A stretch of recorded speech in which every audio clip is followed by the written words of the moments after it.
গুম এবং মানবাধিকার কমিশন অধ্যাদেশ সংস্কার করে দ্রুতই আইনে পরিণত করা হবে। বিকেলে এই সংশ্লিষ্ট এক সভায় এই কথা জানান আইনমন্ত্রী মোহাম্মদ আসাদুজ্জামান।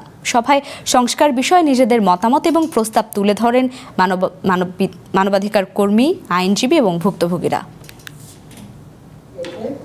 অন্তর্বর্তীকালীন সরকারের সময়ে জারি করা ১৩৩টি অধ্যাদেশের মধ্যে ২০টি আপাতত আইনে রূপান্তর হচ্ছে না, যার মধ্যে অন্যতম গুম ও মানবাধিকার কমিশন আইন। এমন প্রেক্ষাপটে কিভাবে এই দুই অধ্যাদেশ সংশোধন ও সংস্কার করা যায় সে বিষয়ে আলোচনায় জাতীয় মানবাধিকার কমিশন ও গুম সংক্রান্ত আইন প্রণয়নের লক্ষ্যে অংশীজন সভার আয়োজন করা হয়।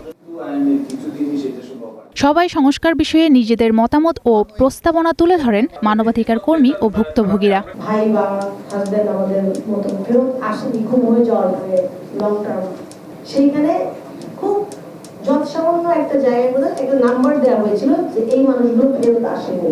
এলাকার মানুষ আমাকে ভোটই দিয়েছে, কিন্তু আমি সংসদে গিয়ে ইলিয়াস আলীর কথা বলবো, আমি সংসদে গিয়ে গুমের বিষয়ে কথা বলবো।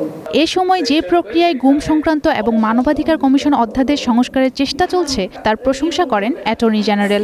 Difference between the old law, old ordinance of 2025 and this one, I always prefer this type of legislation. মানবাধিকার কমিশনের বিধি প্রণয়ন ক্ষমতা সরকারের নয়, কমিশনের থাকা উচিত বলে মনে করেন আইনজীবীরা। বিষয়টিকে বিবেচনায় রাখার কথা জানান আইনমন্ত্রী। তিনি বলেন, সকল সরকারি প্রতিষ্ঠানকে নষ্ট করা হয়েছে, সেটি যেন আর না হয় তাই সকল কমিশনের স্বচ্ছতা নিশ্চিত করা হবে। কমিশনকে লিমিটেড করে দেওয়া হয়নি পাওয়ার। কমিশন শুধুমাত্র সন্তুষ্ট যদি হয় সেই ক্ষেত্রে ক্লোজ করতে পারবে।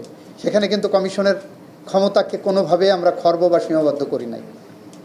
আমরা যেটা করেছি সেটাকে কমিশনকে এম্পাওয়ার্ড করেছি।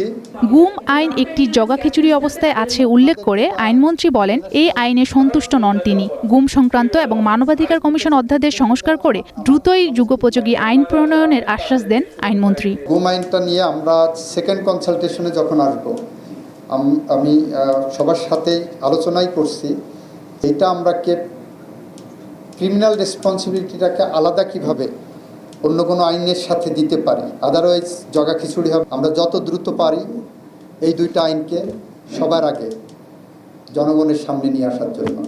অধ্যাদেশ দুটি সংস্কারের লক্ষ্যে প্রয়োজনে আগামীতে আবারও অংশীজন সভা আয়োজনের কথা জানান তিনি। পার্ট হয়েছেন পলিটিক্যাল পারসিকিউশনকে কিভাবে তারা।